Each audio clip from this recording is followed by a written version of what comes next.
राधे राधे आप सभी को नमस्ते। स्वागत है आप सभी का हिंदी टीचर्स एकेडमी में। तो हम आज देखेंगे सुमित्रानंदन पंत को और पंत जी की सारी रचनाएं देखेंगे। सारी का मतलब सारी, टोटल जिस भी विधा में इन्होंने जो जो रचनाएं लिखा है सभी आज इस वीडियो में हम देखेंगे, वो भी बहुत कम समय में। क्योंकि हम ऐसे तो बहुत पढ़ लिए, काव्य में पंत जी का काव्य पढ़ते हैं, कहानी में, उपन्यास में फिर पढ़ेंगे, आत्मकथा में फिर पढ़ेंगे। तो अलग अलग विधाओं में इनकी हम रचनाएं एक आध दो या हर लेखक की पढ़ते रहते हैं। बट मैंने ऐसा सोचा है कि अब मैं एक वीडियो आप लोगों को ऐसा दिया करूंगी जिसमें एक लेखक की पूरी रचनाएं हो, ताकि आपको जब रिवीजन करना हो तो ऐसे ना हो कि हम उपन्यास रिवीजन करें, आत्मकथा करें, जीवनी करें। नहीं, एक जगह आप सारा रिवीजन आसानी से कर लें। तो क्लास को शेयर कर दें और लाइक कर दें, क्योंकि क्लास तो आपको पसंद आने वाली ही है। तो सुमित्रानंदन पंत, जिनका जन्म हुआ था 1900 में और निधन हुआ था 1977 में। कहाँ हुआ था जन्म? तो उत्तरांचल के जिला अल्मोड़ा के निकट कौसानी नामक ग्राम में हुआ था। और इनके पिता का नाम क्या था? तो इनके पिता का नाम था गंगाधर पंत और इनकी माता का नाम था सरस्वती देवी। तो ध्यान देंगे, पंत जी के पिता गंगाधर पंत और माता सरस्वती देवी। इनका उपनाम देखेंगे तो इनका उपनाम था गोसाई दत्त, जो बचपन का इनके नाम था। उसके बाद प्रकृति के सुकुमार कवि कहे जाते हैं।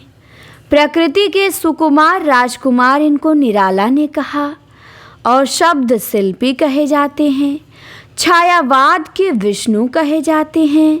सौंदर्यशील इंद्रिय बोध के कवि कहे जाते हैं।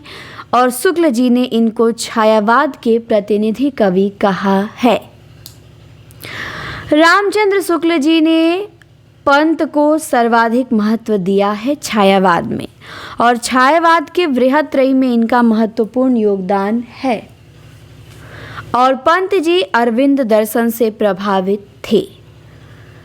तो ये हमने पंत जी के बारे में जाना कि पंत जी के उपनाम क्या थे, जन्म कब हुआ, कहाँ हुआ, और शुक्ल जी ने इनको छायावाद में महत्व दिया है, और ये अरविंद दर्शन से प्रभावित थे, और ये छायावाद के बृहत्त्रयी में आते हैं। इसके बाद पंत जी की पहली कविता देखेंगे तो इनकी पहली कविता है गिरजे का घंटा, जो कब प्रकाशित होती है? 1916 में। और इनकी अंतिम कविता है संक्रांति, जो कब लिखी जाती है? 1977 में। और इनका प्रथम काव्य संग्रह कौन सा है? तो वो है उच्छ्वास। कब लिखा जाता है? 1920 में। तो पंत की पहली कविता गिरजे का घंटा, अंतिम कविता संक्रांति, प्रथम काव्य संग्रह उच्छ्वास। ये प्रश्न पूछे जाते हैं। अब इनके प्रमुख काव्य संग्रह देखेंगे तो प्रमुख काव्य संग्रह में इन्होंने 5 छायावादी रचनाएं लिखी हैं। तो याद रखिएगा, पूछा जाता है पंत ने कितनी छायावादी रचनाएं लिखी हैं? तो 5। कौन? तो उच्छ्वास 1920, ग्रंथि 1920, वीणा 1927 और पल्लव 1928 और गुंजन 1932। डेट भी इसका याद रखिएगा। तो 5 छायावादी रचनाएं हो गई, उच्छ्वास, ग्रंथि, वीणा, पल्लव, गुंजन। इसके बाद अब इनकी 3 प्रगतिवादी रचनाएं हैं। पंत जी की 3 ऐसी रचनाएं हैं जो प्रगतिवाद से प्रभावित हैं या प्रगतिवादी हैं। युगांत है, युगवाणी है, ग्राम्या है। तो युगांत 1936 में, युगवाणी 1939 में और ग्राम्या 1940 में। तो याद रखिएगा इन तीनों का डेट, युगांत 1936, युगवाणी 1939 और ग्राम्या 1940। इसके बाद अरविंद दर्शन से प्रभावित भी इनकी रचनाएं हैं, जैसे स्वर्ण किरण है, स्वर्ण धूलि है, युगांतर है, युगपथ है। स्वर्ण किरण कब? 1947। स्वर्ण धूलि कब? 1947। युगांतर 1948 और युगपथ 1949। तो 4 रचनाएं इनकी अरविंद दर्शन से प्रभावित हैं। स्वर्ण किरण, स्वर्ण धूलि, युगांतर और युगपथ। इसके बाद इनकी देखेंगे हम 9 मानवतावादी रचनाएं। कौन कौन सी हैं? तो उत्तरा है, रजत शिखर है, शिल्पी है, अतिमा है, सौवर्ण है, वाड़ी है, कला और बूढ़ा चांद है 1959 में, लोकायतन है 1964 में। डेट याद रखिएगा इनका, जिनका मैं डेट लिख दी हूँ उनका याद रखना है आपको, क्योंकि मैंने सिर्फ महत्वपूर्ण का ही लिखा है जिसका पूछा जाएगा। लोकायतन 1964 में है। 2 भाग हैं लोकायतन के। पहला भाग है बाह्य परिवेश, दूसरा है अंतश्चैतन्य। फिर है पुरुषोत्तम राम, चिदम्बरा है 1958 में। फिर सत्यकाम है, फिर पतझड़ है, मधुज्वाल है, चित्रांगदा है, पतझड़ एक भाव क्रांति है, शशि की तरी है, गीत हंस है, आस्था है, गंधवीथी है, तारापथ है, मधुवन है, समाधिता है, शंख ध्वनि है और पौ फटने से पहले है। तो ये सब रचनाएं हमने पंत जी की देखी, नव मानवतावाद से जो प्रभावित हैं। तो ये याद रखिएगा कि पंत जी की कौन सी अरविंद दर्शन से प्रभावित है, कौन प्रगतिवादी है और कौन छायावादी है, ये तो स्पेशली आपको याद रखना है डेट के साथ। क्लियर? आप एक बार ऐसे देख लीजिए, और आपकी भी कॉपी पे सेम टू सेम ऐसे छपा होना मुझे चाहिए, और सुंदर से लिखेंगे जैसे यहाँ लिखा गया है, ठीक, ताकि पढ़ने में मन लगे और कोई देखे तो कहे हाँ। और गंदी तरह से लिखेंगे तो याद नहीं होता है जल्दी, पढ़ने का मन ही नहीं करेगा। और सफाई से लिखेंगे, स्वच्छता से, तो काफ़ी अच्छी लगेगी, पढ़ने का मन करेगा, आसानी से याद भी होगा। तो हमने नव मानवतावादी रचनाएं इनकी देख ली, कुल 36 रचनाएं देखी। अब इनकी कुछ फेमस कविताएं हैं उनको देखते हैं। जैसे पहली कविता गिरजे का घंटा 1916 पूछी जाती है, डेट याद रखेंगे। और अंतिम कविता संक्रांति 1977।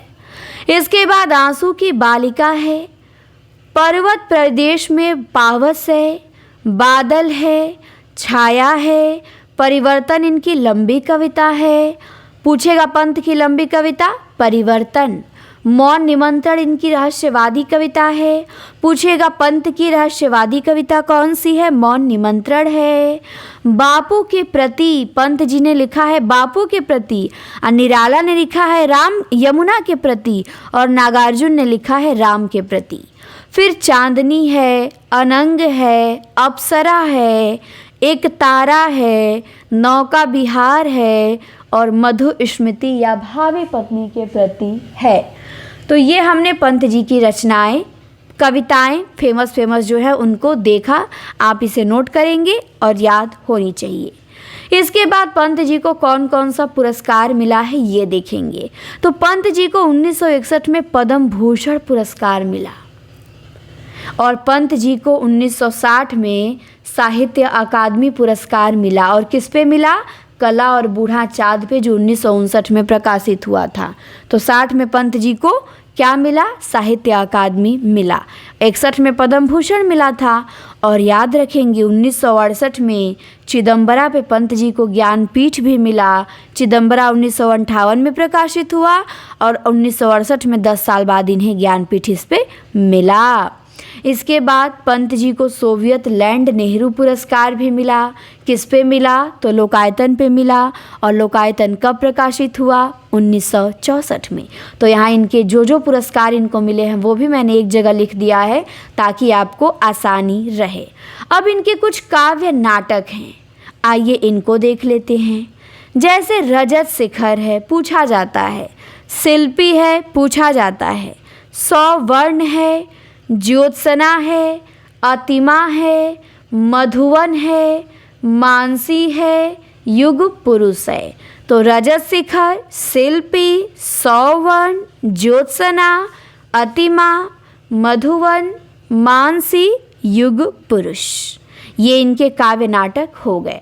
उपन्यास इनका है एक ही खाली हार। इन्होंने एक उपन्यास लिखा है हार, और एक आत्मकथा भी है इनकी 60 वर्ष एक रेखांकन, जो 1960 में लिखा। तो एक उपन्यास हार, एक आत्मकथा, 60 वर्ष एक रेखांकन, और 8 काव्य नाटक हमने इनके देखे।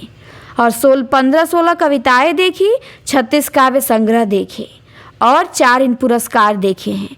एकदम आपको याद होना चाहिए कितनी कितनी रचना कौन लेखक लिखा है, कितनी कहानी लिखा है।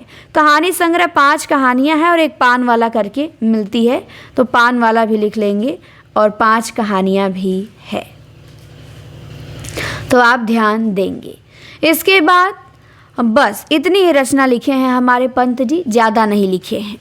आत्मकथा लिखे हैं एक, और 1-2 कहानी है, उपन्यास है और काव्य नाटक है। और पुरस्कार हमने देखा, इनको पद्म भूषण, साहित्य ज्ञानपीठ, सोवियत लैंड मिला हुआ है और डेट भी याद रखेंगे कब कब मिला है। 60 में साहित्य मिला है, 61 में पद्म भूषण, 68 में ज्ञानपीठ मिला है।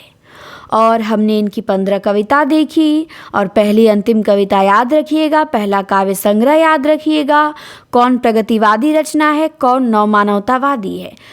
ऊपर के सारे याद रख लेंगे तो बाकी जो बचा नवमानवतावादी में हो जाएगा, क्योंकि उसमें बहुत रचनाएं हैं। तो अरविंद दर्शन से प्रभावित 4 हैं, 3 प्रगतिवादी हैं, 5 छायावादी हैं, इनको याद रखिएगा। और हमने इनके जन्म के भी बारे में देखा, इनके उपनाम को भी देखा।